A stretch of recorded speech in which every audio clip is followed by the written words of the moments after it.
This is Only the Strong Survive, a podcast powered by Con Media, where we dive deep into the world of business, leadership, and innovation. I'm your host, Dan Con, and I'm honored to have you join us today. So let's get ready to learn some survival skills together. Hey everyone, welcome back to Only the Strong Survive. I'm your host, Dan Con, and today's guest is someone who had a major influence on my own career and the career of many, many others, Joe Molina, the founder and retired president of JMPR Public Relations.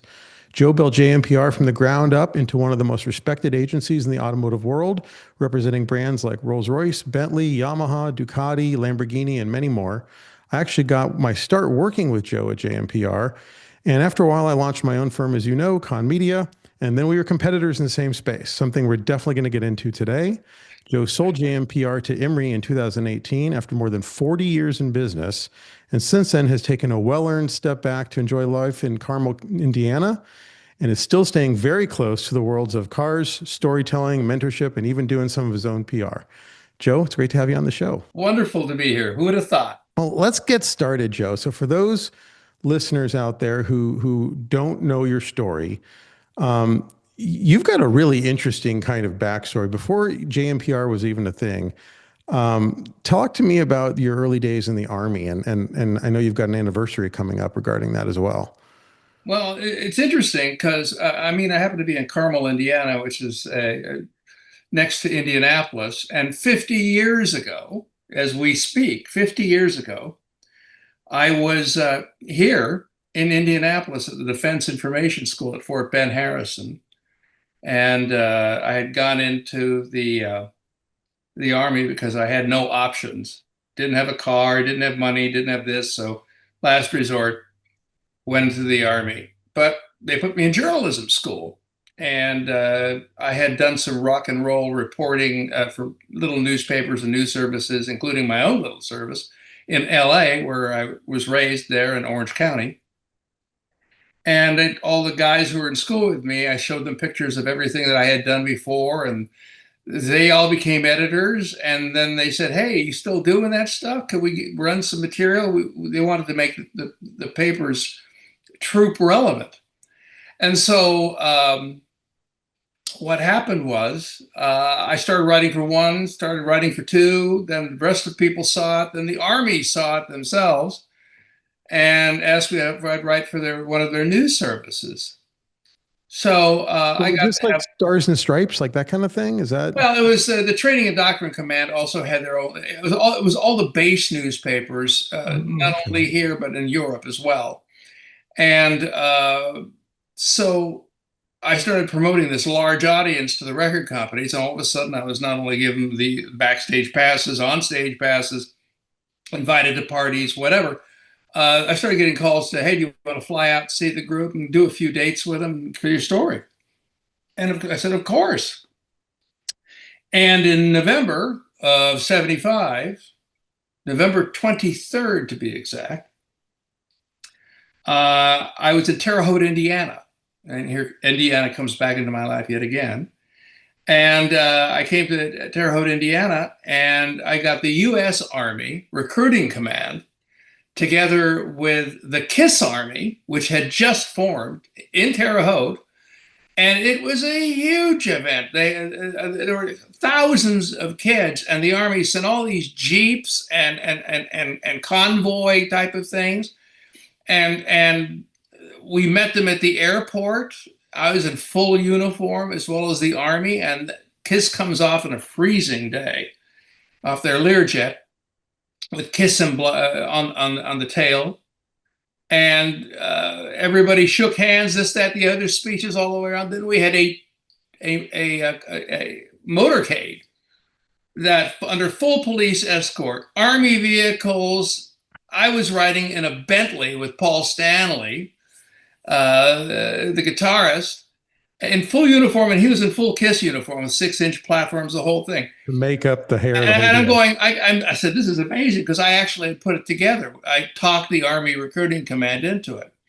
And we were in a 62 Bentley, S2 Bentley, and I looked out the rear window and saw 2 miles of lights and police escort and everything else. And I'm looking at myself, and I look around, I'm going, I don't want to write about this. I want to put things, I want to do this. And it was that day that I decided to become a PR guy, or at the time, a publicist, a press agent. But that was the day. And I never looked back. And in 1975, that was Kiss at the absolute They height had of their just broken. powers. They had just broken. Casablanca Records had just broken the group, and they had come off of Kiss Alive, and they were in full tilt, meteoric rise. Wow. And I was there, and then I went to Chicago with them, some other gigs, and I would see them on the road for the next 2 years, to the point where I would be in the audience in LA, for instance, and Gene would say, "Hey, Joe, how you doing?" type of thing. And I'm going, it was ridiculous. And the Army was okay with you going to rock and roll shows and traveling around and doing all that? Well, half the Army didn't understand it. As a matter of fact, before I got to the news service, they thought I was just abusing the free mail privileges and this, that, the other. I damn near got court-martialed. Till the other base, the guy who heads up the news service called the commanding officer and says, no, this guy's the real deal. And so they like rescued me from, at the time I was based at Fort Carson, Colorado.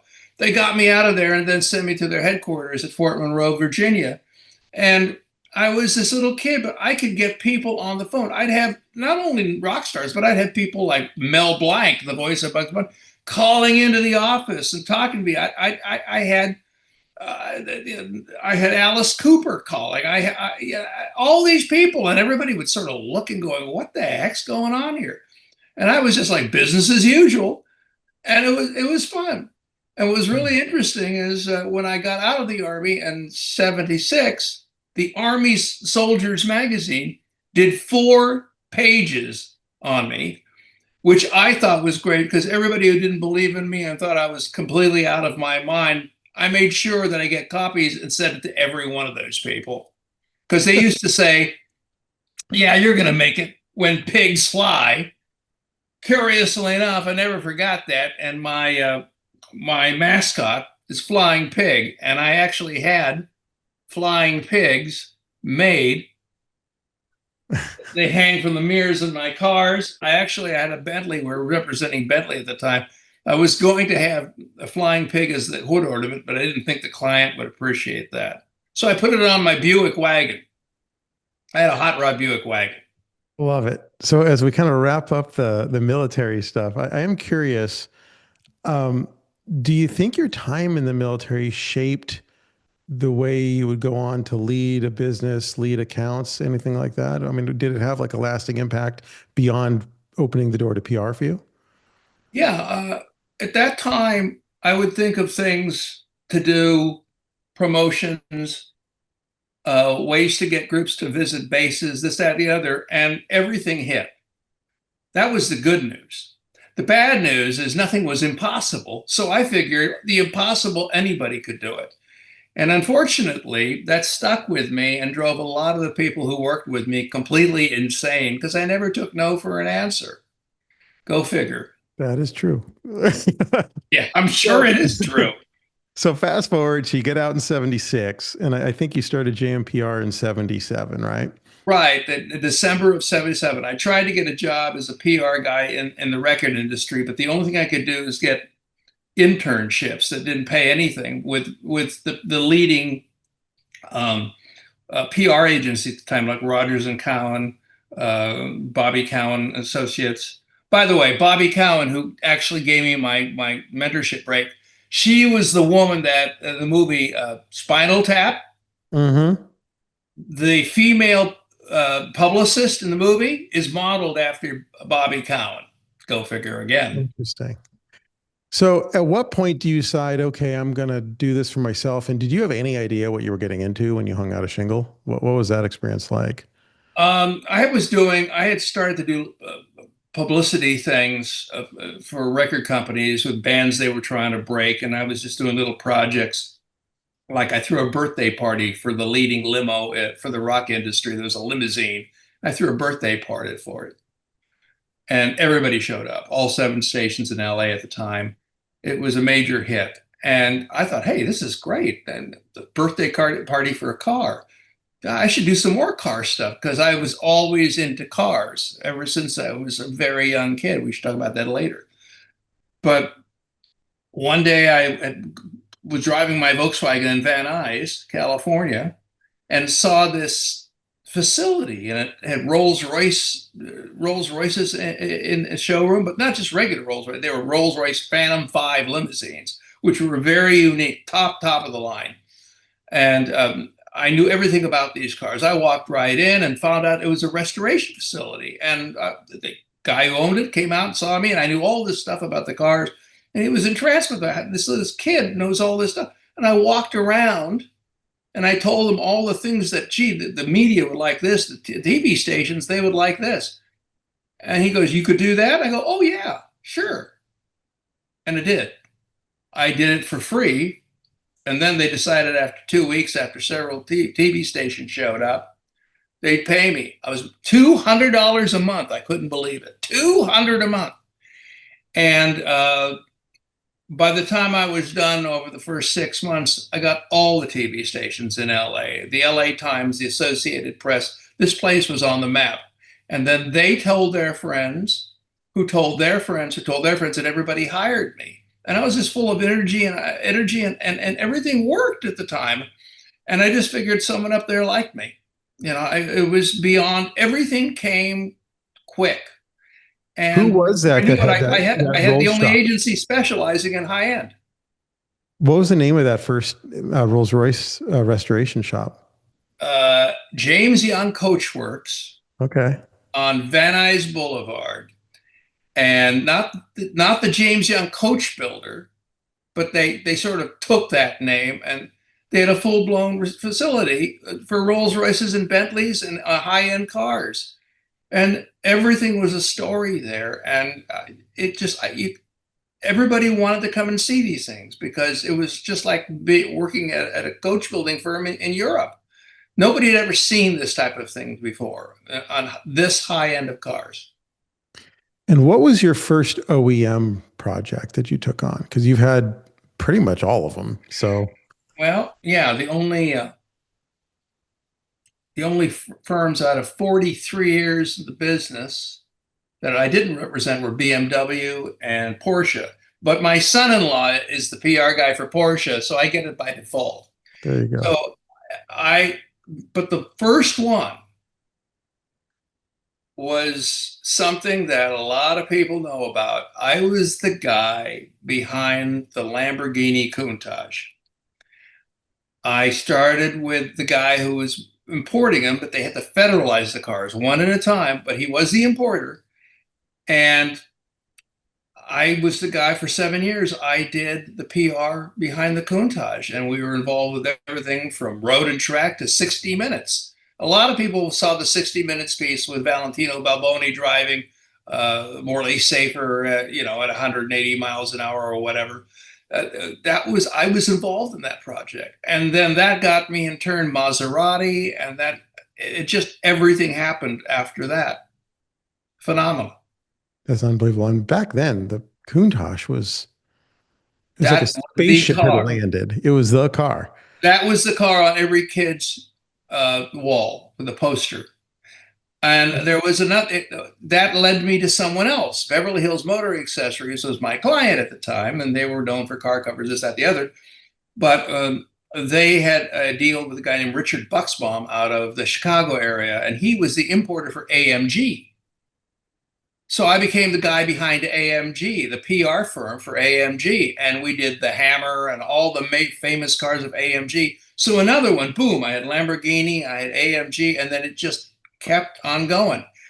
And then we crossed over into doing car stuff for the movie studios. We were the PR people behind the movie Tucker. And we also did Days of Thunder for Paramount.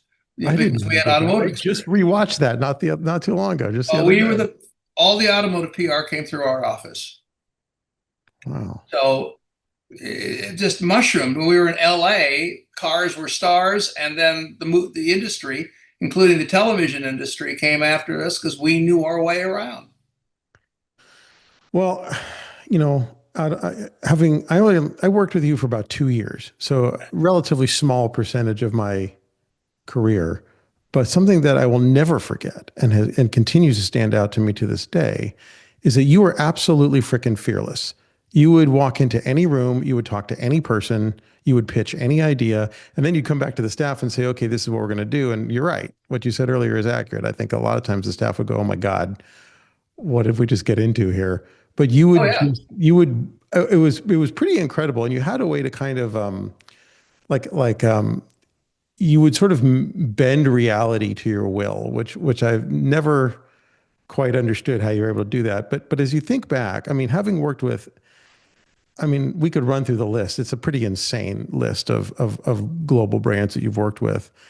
What do you think drove all that success? Was it timing? Was it relationships? Was it just, I mean, there has to be a reason. I don't think there's ever been a company before or since, to be honest, mine included, that's been able to represent the number of brands that you've represented at the level you did. Well, it all grew about the fact that as a kid, I just loved cars. I knew all the thing about exotic cars, not regular cars, although I knew that industry too. I knew everything, every fact, every this, that, the other. I used to go from high school, would go to the payphones, folks, at 7:30 in the morning because of the time difference, and I would call every major, not even every major, every car manufacturer that did exotic cars just to get and call collect. Fearless, called collect, like I was a rich guy from America, and I said, oh, I was interested in their cars. Could they send me brochures? Every one of them accepted the calls. Everybody sent me the brochures, including cars that were never even sold in the United States. And that became I could talk to anybody about anything. And I knew just enough to where they said, well, he knows this stuff. He must be connected somehow. And, hey, why not me? Why not walk up to some guy? I didn't care if he was worth $2, 200 million. They're people. And the only thing that stopped me was the gatekeeper, which I learned the game early about who is the most important person in the world.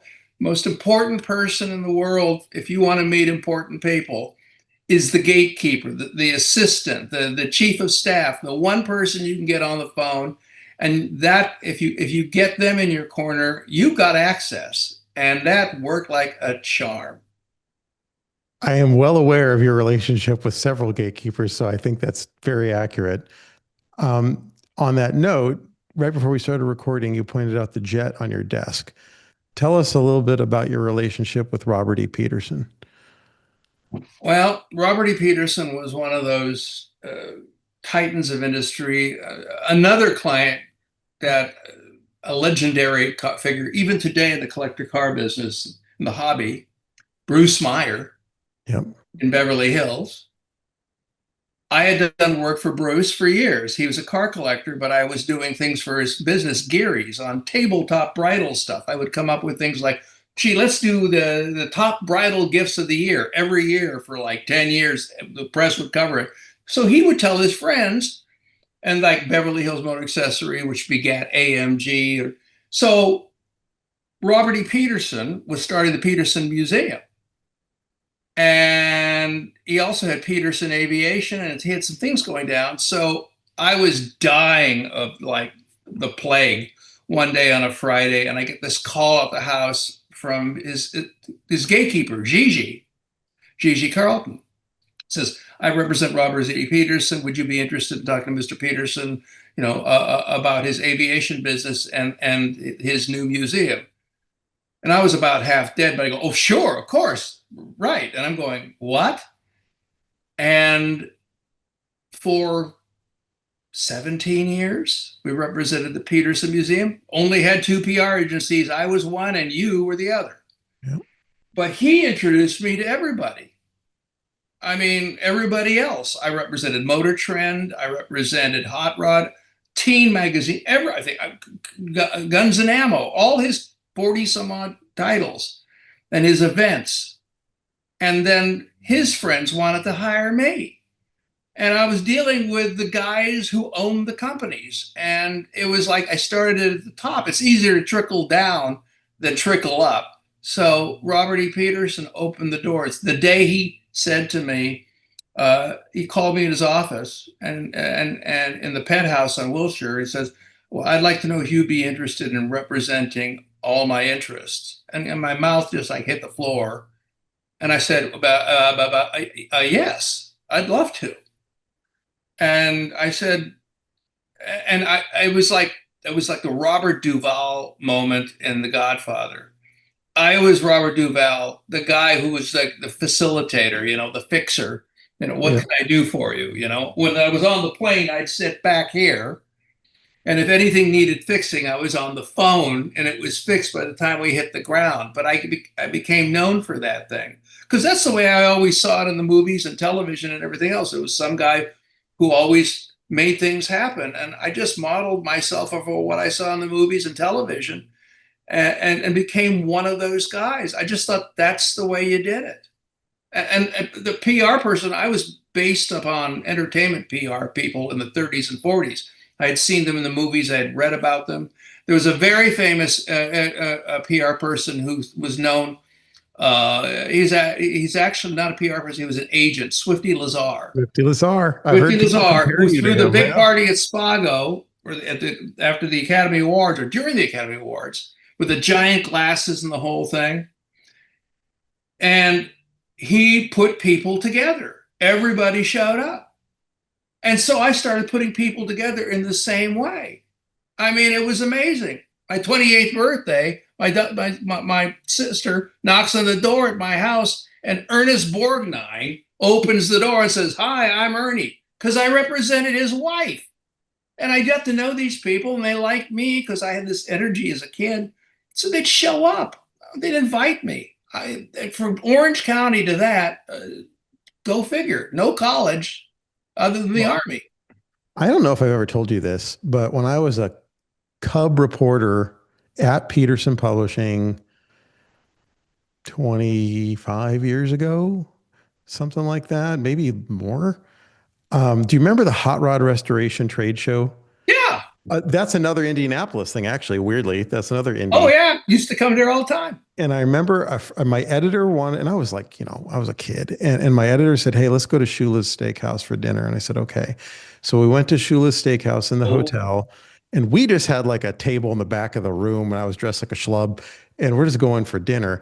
And we walk in, and there was this glass room in the middle of the restaurant. oh yes. And we walk by, and I look in the room, and there's Barry Maguire, Robert E. Peterson, Carol Harold Shelby. Shelby. Yep, Carol Shelby, and you. And I had no idea who you were, but I I remember, represented all of them. All and of and there was them. more, but I remember walking by the room, go, oh, I think Vic Edelbrock or something was in there. Like it was all of the hitters. And I looked at that group, and I recognized all of them, but you. And I went, I don't know who that guy is, and I don't know how you get in that room, but I need to get in that room. And it really left an impression on me. So I think it's very cool that you were able to pull those rooms together and do that. That's really That would have interesting. that would have been mid to late 90s. And that was right off the Circle, I believe, Hmm. Monument Circle. And yeah, I represented all those people. I was sitting there, I'm going, oh my God. I couldn't. One better. A few years later, I was at SEMA, but I had a dinner to throw at Spago in Beverly Hills that night. Flew back with some of the people who were at the dinner, and I was at the dinner. Wait till you hear this. Robert E. Peterson and his wife, Lee Iacocca, Paul Dean from the LA Times, the people from the Rob Report, me, and I think there was another manufacturer. And we're sitting in the center of this thing, and I'm looking around, I'm going, I used to read about these people. I never lost that sense of wonder about how lucky we were to be there. And I still have it to this day. So you did something that's very unusual. I don't know. I can't think of a person who started a business, who started a firm in our industry and had a run as long as you had, more than 40 years, which is incredible. What ultimately made you decide to sell the business? Well, the business was changing. And I finally got smart and realized that the way to grow a business was to hire people smarter than you. And you were one of them. Hire people smarter than you, and then you could let go. Well, then my wife, Carol, who I was with 35 years, married 29, got breast cancer, and it was stage 4, and she died in 2013. And at that time, everything had to be valued because the estate and this, that, the other. I didn't know what the business was worth. And all of a sudden, they come back with a figure, 7 figures. And it stuck in the back of my mind. And then I realized I'm a small firm. Things are getting more complicated. You can only pay people more and more every year. And I realized that time was a ticking. And one day we were the PR firm for Infinity for all of North America. And their PR firm that hired us for Infinity, they were the Nissan firm. I had breakfast with this guy, and he said, "Have you ever thought of selling your firm?" And I was like mid-bite, and I almost choked on, an omelet. And I go, "Well, yes, actually, we had thought about it." And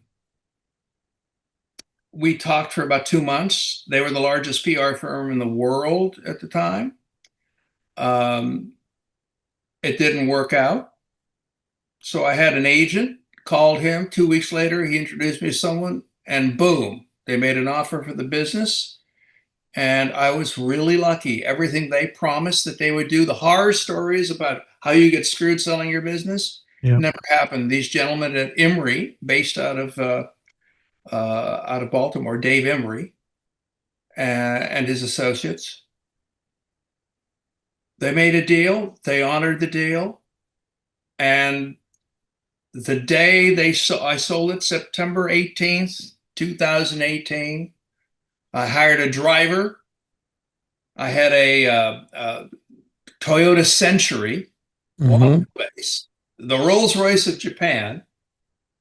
Went to the Beverly Hills Hotel to fortify myself with some champagne. My assistant was there. My brother-in-law, who is my accountant, Charlie Weesey, was there. He had cooked up the deal. It was incredible. And got some liquid courage, then drove to the hotel. Big fanfare type of thing. We show up with the thing, the contracts are signed, photos are done, more champagne. And I couldn't believe it. The next day, the hardest thing of the whole thing, the hardest thing was to wake up at 5 a.m. to realize that I had to break it to my coworkers that I had sold the company. Oh, wow. And I had to, the key was I had to lock up. This is after you had left, of course. Actually, it was 10 years after you left. 10 years after I left. Yeah. And I had locked up through an agreement, the top two people, the managers, and a thing called phantom stock, where you give them a piece of the action when you sell the business. And I believe that they were very responsible for the business having a value way beyond me, because I had actually learned to delegate and had wonderful people with Brianna Burr and Sanaz Marbley. And they were part of the deal.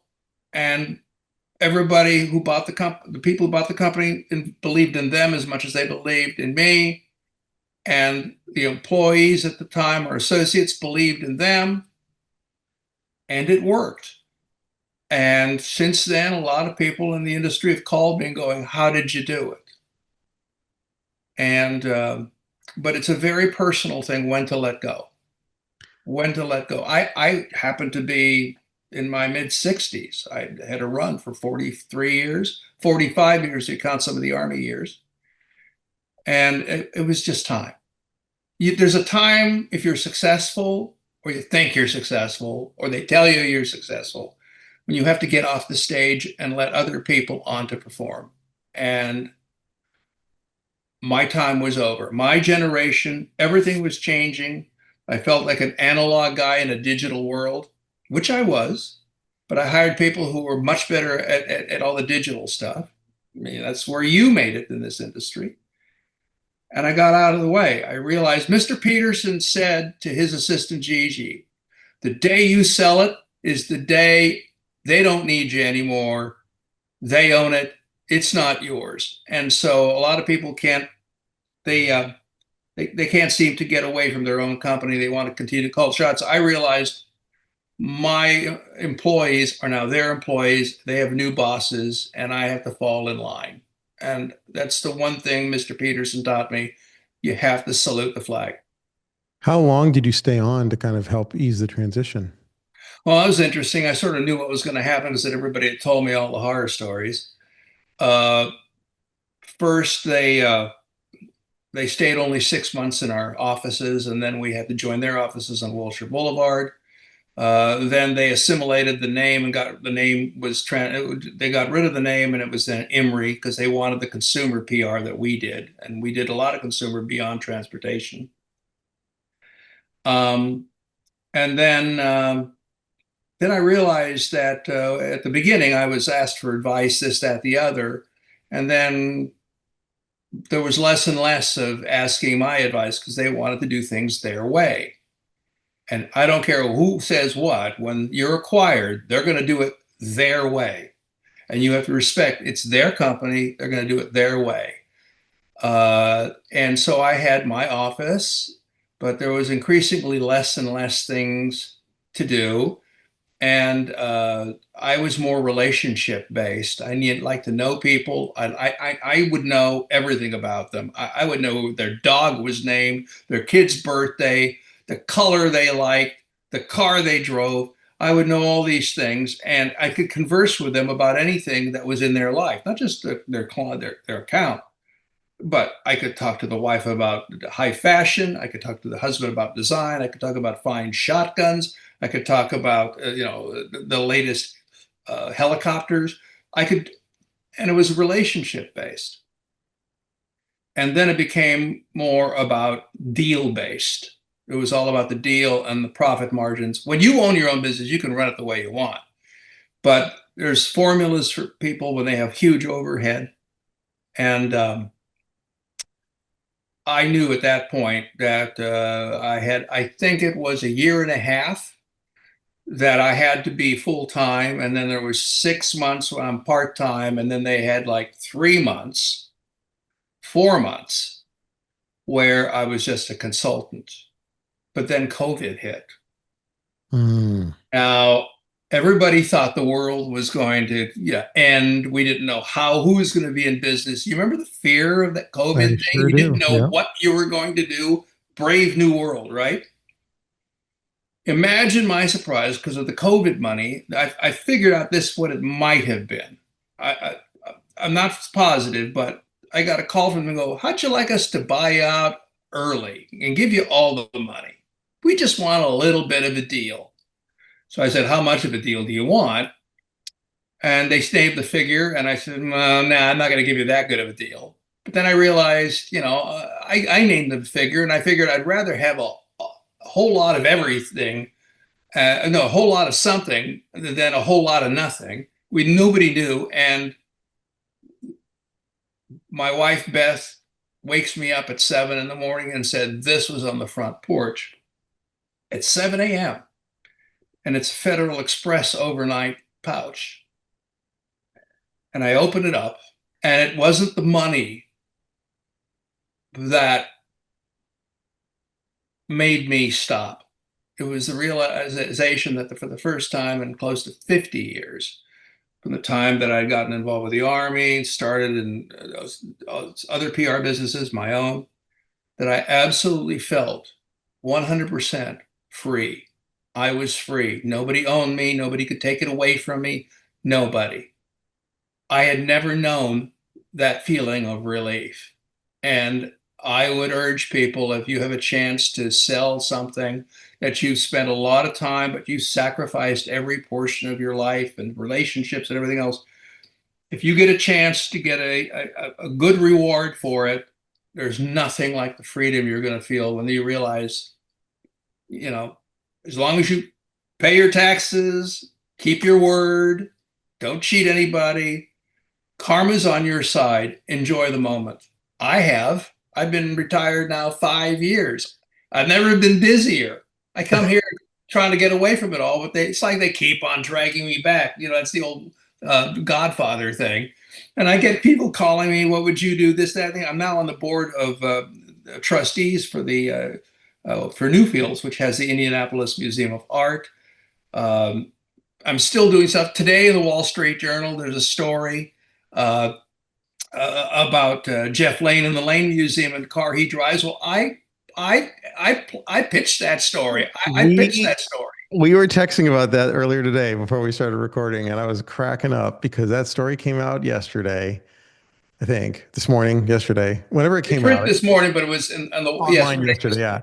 Yeah. I read the Wall Street Journal every morning, and I know AJ very well. We're friends, and I haven't spoken to him in a couple of months. And I saw that piece with the propeller car that he wrote, and my first thought was, that is a great story. My second thought was, did Joe Molina have anything to do with this? So when you texted me 12 hours later and said, I was cracking up. I said, of course. That's about the 7th, 8th story AJ's done. But the key thing is, it's just, you have to know, if you go after a media person, want them to do a story, you better know exactly how he writes, who their audience is. And if they trust that you will only call them when you know you've got something that's really cool, they'll take the call, they'll read the email, and there's a good chance they'll do it. That's where I made my reputation, is people would take my call. And people like Helga Pollock at Jay Leno's office, I've known them for 40 some odd years, and I would only talk to them if I had something that I knew they would be interested in, or something that appealed to them or was relevant. And I never, ever, ever wasted their time. And I was very grateful and thankful to everybody in the process who helped. Well, one of the things I wanted to ask about is something I always respected before I worked for JMPR, while I worked there, after I left. I think you and the agency built a reputation for consistency and for class. And I think those are two things that are very hard earned. What were the core principles or systems that you instilled to kind of maintain that level for so long?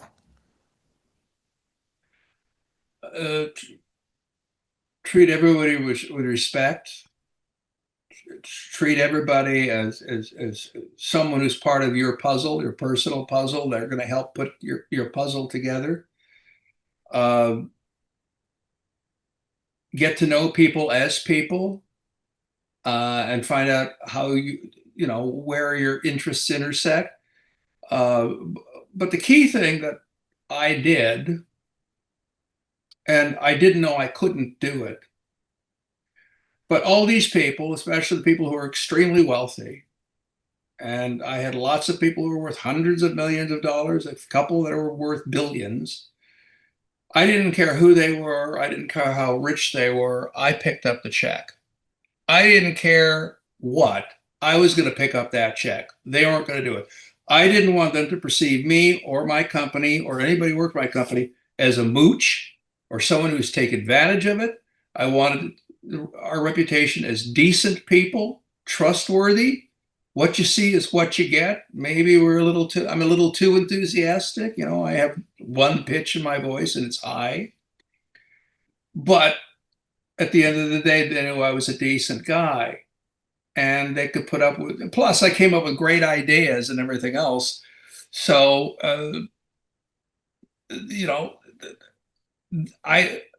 they knew I was the real deal. They knew I was a real person. I wasn't out to abuse them. Oh, and I never, ever, and I never charged as much as I should have. That was a good deal. Our overhead was lower, and I worked it so that I got a fair return. But I just wanted to make sure that the bigger firms didn't get it. And I got in, and I could raise my prices eventually once they appreciated it. But I would do darn near anything to get the foot in the door. And it's the foot in the door still works. That whole thing, which is why I have a problem with people who just want to do work from home is because there's less of a chance for people to read you as a human being, or know where you're coming from, or see you anything other than a business tool, so to speak. When you're with people, they get to evaluate you as a human being, and they get to know, like you, and they know where you're coming from. And at the end of the day, I would say this to your viewers, those who are in the middle of their career. The more often you show up at the office, the better it is that you're going to get promoted over the person who never shows up. They got to look you in the eye, and they have to know where you're coming from. I think those are true words. One of the things, so we had to get to this eventually. So I think most of my listeners know most of my story, and I worked in journalism for a while, and then worked for a very small agency for a couple of guys named Len Emanuelson and Jim McGowan, who were very good guys, and it was a very small shop. And then got a call from a headhunter and ended up coming to work for you. And then and by the way, you loaned me your Bentley to get married in. So those are in my my wedding album. Yeah, and then you used it in your new company. You used it in your promotional materials. My Bentley. I thought it was just. I laughed. I don't even remember that. It might have been my photo of me in a tux or something. I can't remember. Trust me, when you formed your own agency, I was so competitive. Hey, that's what I wanted to ask about. When we were competitors, this is what we looked like. Right. So he's showing Spy versus spy, man. Spy versus spy. So that was what I wanted to ask about. So when I started Con Media, and we ended up in the same sandbox for darn near a decade, what was that like from your perspective? War. Me too. Okay. Absolute war.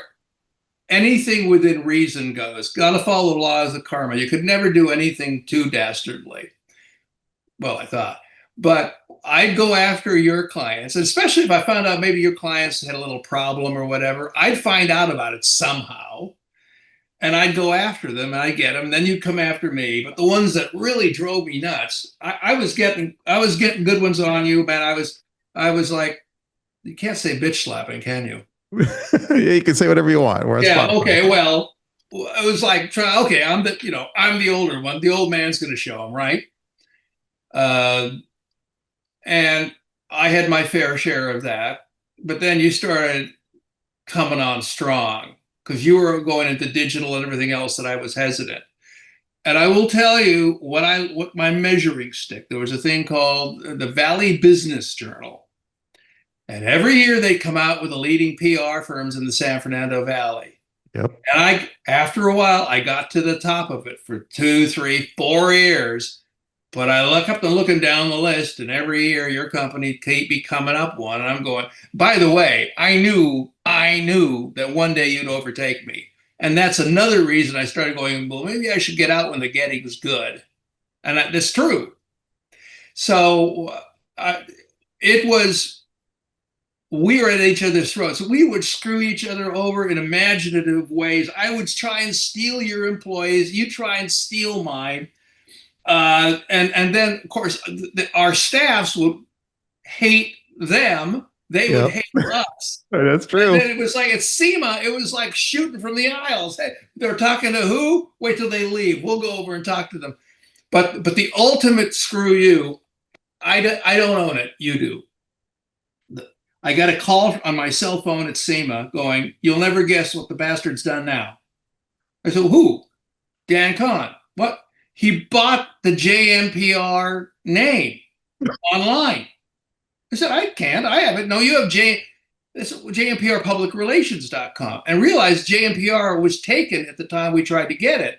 Right. Someone had let it lapse. Somehow you found it and you bought it. And my staff's like coming through the phone going, want to kill this guy. Can we sue him? And I'm sitting there going, wow, that's great. That's the ultimate. I thought it was he wins. That's brilliant. I thought it was a textbook case of I had to take my hat off to you for that one. That was great. But for everybody's, listen to this, okay? Karma, big thing I believe in. So Dan does too. Because what happened is about a year or two later, he called me on my birthday and said, that he's released it and I could have it if I want it. That's what kind of guy Dan Kahn is. And that meant a lot. And it was around that time that I started doing the unthinkable. I actually started referring business to you. Yeah. I started referring business, and when we got acquired, I knew some of the clients weren't going to make it because they could not pay the increased fees that the new acquiring firm would be charging. And I knew it. And I knew they were going away. And I knew they needed representation. And I asked the people if it was okay, since they're not going to get it. I said, it's nice to have people who in the business that you want always to be on their side.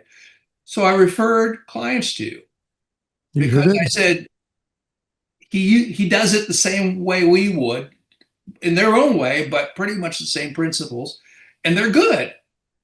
And you got people like Corey, who was an intern for me, been with you since God was a child. Yep. And you hired him.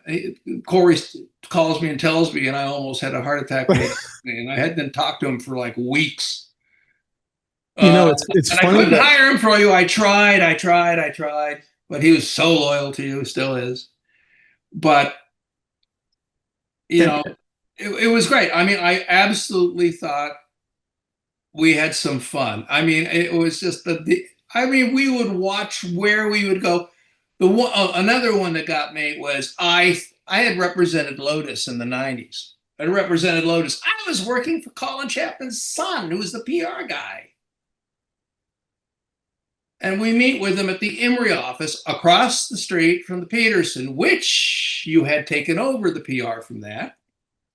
Because your client, he became the head of the Peterson Museum, and the people want their own team. Yep. So I figured they were talking, we want you to start. We wanted this thing. We're going to go across to have a meeting there. And I went, meeting. Well, we knew who that was with. And we knew we were in there somewhere. But we figured, let them try. We've got it. They told us. Well, we didn't get it. You got it. Yeah, that was 8 years ago. We still have that account. You got it. And that was the one that probably got me the most. And it was that one that going, I'm getting a little too old for this type of thing. I'm starting to lose the killer instinct. And you gave it a great run. You got it. Boom. We've never talked about this, and I think it's hilarious that you brought up the San Fernando Valley Business Journal. I was obsessed with that list. It was unhealthy. I mean, I would wait for that email every year from the whatever researcher. I mean, the sad thing is that thing doesn't even exist anymore. Now it's just been folded into the LA Business Journal. But I knew if I just stayed on the gas, that was 100% my barometer too. I was so obsessed with passing you on that list that I remember around year 1 or year 2 of me passing you, and I eventually made it to number 1. And I was so obsessed with keeping our ranking above you. And within a year or 2 of doing that, some group out of nowhere materializes on the list. I had never heard of them before. And they show up at number 2 right under me. And who are they? I'm like, who the hell are these guys? And I was so pissed off that they went up that quickly and that they show up on the list. I start doing my own research and I find out, it turns out it's mostly BS. So this guy was like an event planner. He kind of faked his way in. I called Charlie Crumpley, who was the publisher at the time. I said, Charlie, I need to talk to you. I think this thing is BS. He's like, well, but you're above them. Why are you worried about it? I'm like, that's not the point.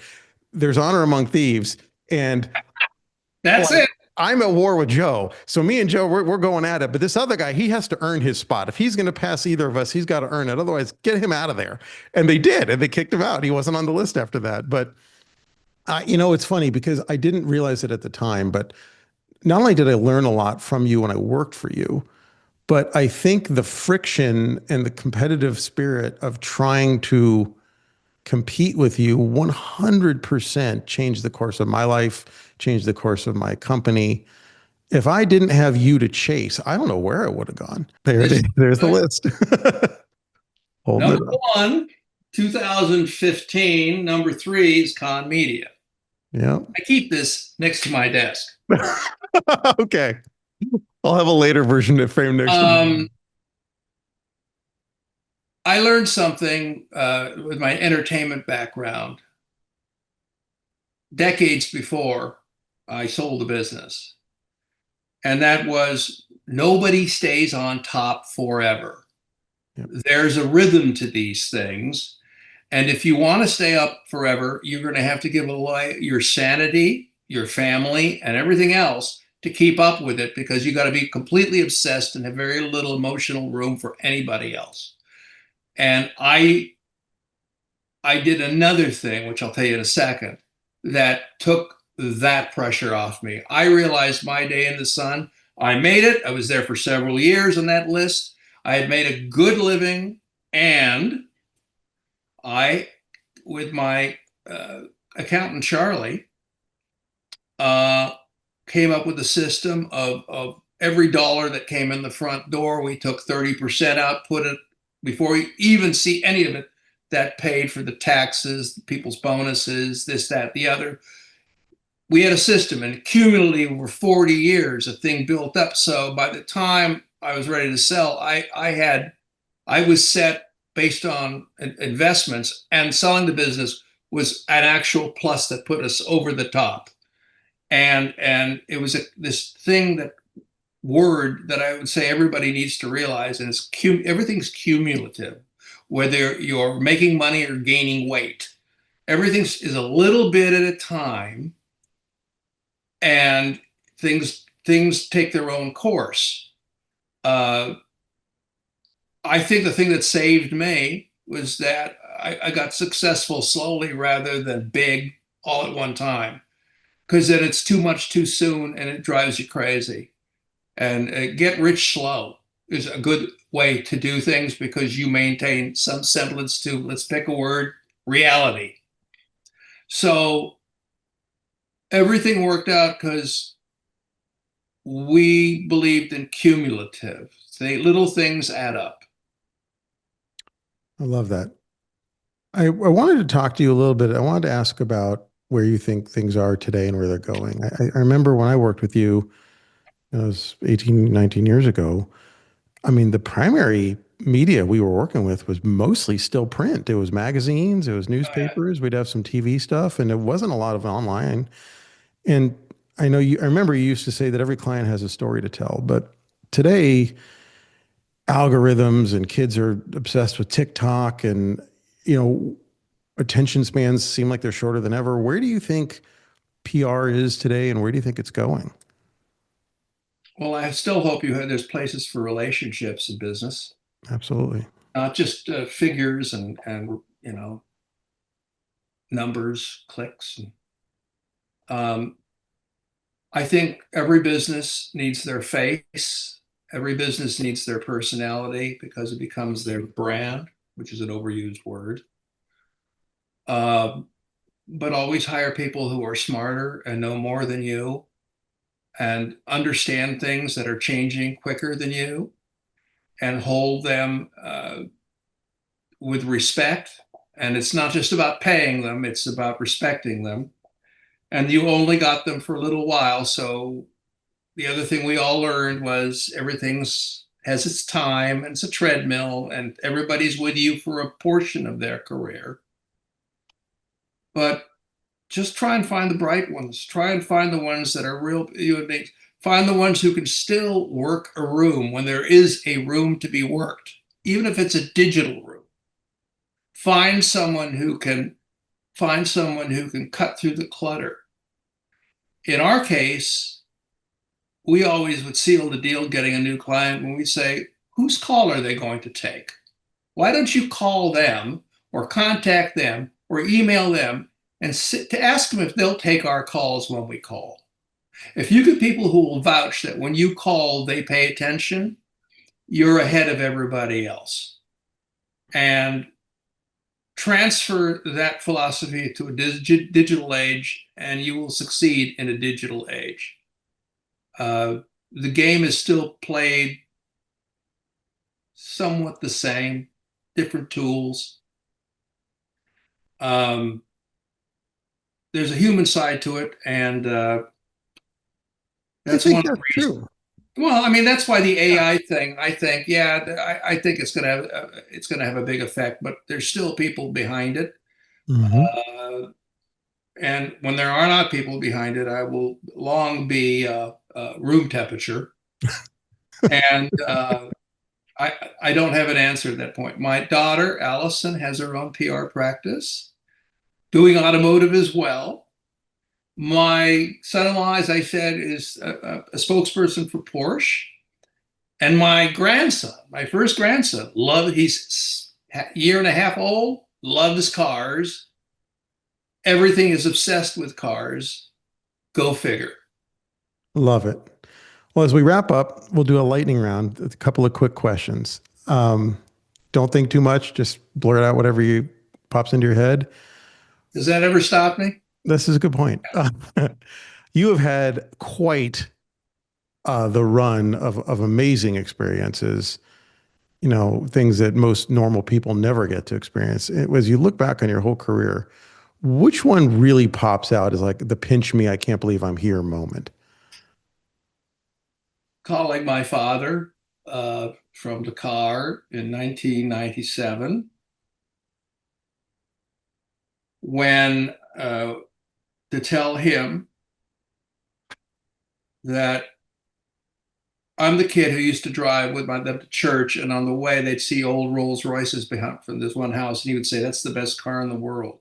And I suddenly got into Rolls-Royces and then Bentleys, and we would go on Sunday ice cream runs with a family, and there were 9 of us, so he couldn't afford to buy anything good, even though he was well known for being an inventor at Rockwell. Lots of patents. 10 years old, go up, put my nose on the window at Roy Carver Rolls-Royce in Newport Beach. Silver Cloud 3 Rolls-Royce in 73 with a Facel Vega 2 next to it. My dad says that's the greatest car in the world. Well, in 1997, I got to call my father and said, "Pop, I just want you to know something. Your son is now, his agency is the official agency of record for Rolls-Royce and Bentley in North America." And that Wow. actually was even right up there when I got my first. The other thing was the Bentley. In 1985, I bought a Bentley, and I bought it at Rick Cole Auctions before it went on the auction block. I took a loan for $22,000, but that day we went to the Stuffed Shirt Restaurant or something like that. It was on the coast, PCH. And after I went out to get my car, and my wife's there and my mom's there, and I said, "Watch this." And I walked up to the valet and I said, "The Bentley, please." And that car rolled up to me, and I damn near broke out in tears. I was 30 years old, and I had it. That's pretty cool.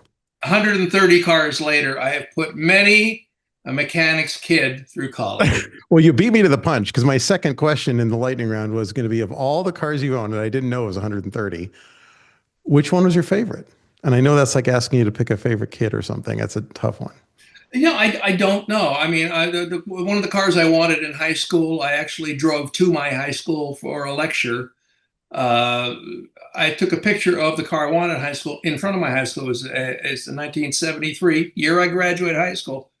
A lot of cars I have, 1973 cars. It was a Lamborghini Espada. That was pretty cool. There was a moment when I had a Rolls Corniche.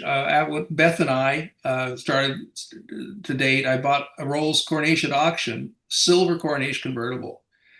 And I remember backing out one morning to go to the office in Woodland Hills, Warner Center, and I slow-moed everything. I said, "Oh, you got to remember, this is what you wanted." And so I backed the car out, and I had a long drive. Remember, at the house, long Mhm. drive, olive trees, the whole thing. There's that flying lady, and I start just barely going down the thing, and I'm looking at the flying lady, and it's like I'm in my own movie. And it's like, oh my God, this has now been edited into my life. This is what I wanted. I never forgot that little kid with the nose up to the window. And I got a thrill out of it. It wasn't so much the cars, it was the dream. I had Ferraris, I had all this stuff. And sometimes it was the stupidest cars that got the biggest fun. I mean, right now, I can't wait. I got a car coming back into my life. It's a V12 uh, uh, Toyota Century, which are completely hand-built cars, and it's coming back. Right-hand drive, just really bizarre V12 car, only V12 ever in a Japanese car, production car, and it's coming back, and I love it. I absolutely love it. I'd rather have that more than a Phantom. Of course, it's a lot cheaper to keep than a Phantom, but yeah, Cool. no rest for the wicked. So, a question I've asked every guest on the show, and I think this is episode 52, 53 now. Um, as you probably know, having worked with me, I tend to come from the school of hard knocks. And that is unfortunately the way I learn is I have to screw stuff up and then I figure it out. Um, as you think back on your career, what is the biggest mistake you made and what did you learn from it? Biggest mistake I made was to keep my enthusiasm masked my ego, and I thought I knew how to do it. And what I should have done is I should have hired, listened to the smart people I hired sooner. I should have been a little more hands off. The company would have been 3, 4 times the size, but I wanted to be involved in everything because I didn't know any difference. I was never trained formally in management, which I think was a problem. So I cycled through people in already a fast-paced industry, as fast. I would have listened to people more and realized what I didn't know more. I didn't know what I didn't know too late in life, and I would have. And finally, when I gave it up after my first wife passed away, I had a very good run. The company grew and everything else, but I realized at that point that I didn't have to drive myself, my coworkers, my family crazy to get to the same place. Life's short, and I have a new saying now. I'm 70 years old. I was 20 when this journey began in PR. And I would tell people following: tomorrow always comes too soon. It's here. As you age, you realize that the distance between one weekend and another goes like this. It picks up, it's faster. You don't get that time back. So, how you spend your time is more important than how you spend your money. That's a beautiful sentiment. I have a friend and client who says the days are long and the years are short. Yeah, yeah. I think I that's mean, I've had a great time, and I met some great people. Some very funny, some very important. Some people are just nice, and I've had a great journey, and I think people need to pay more attention to the journey. Uh, at the end of the day, 130 cars aren't going to love you back. And I collect art too, and I've had great art, modern art, hanging in my house. I mean, I go up and go, holy cow, where did all this come from? It doesn't love you. It's nice, it's pretty, but you really want to blow your brains out for something that is on a wall versus that someone who's breaking bread at your table. So we all learn a little late what the most important things are in life, but I think I have now, and I'm enjoying my life a lot better. well, I've really enjoyed this conversation. I feel like it's a kind of a full circle moment, and I appreciate you sharing with us today.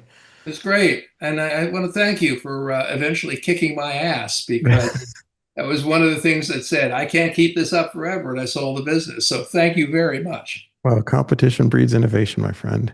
Well, to everyone who's been tuning in, thank you for joining us for another episode of Only the Strong Survive. If you enjoyed this conversation, please make sure to hit subscribe, leave a review, and share with a friend. You can catch all of our past episodes on YouTube and Spotify or wherever you listen to podcasts. I'm Dan Kahn. Thank you for listening. And thank you, Joe Molina, for joining us today. We'll see you all next time. Thank you.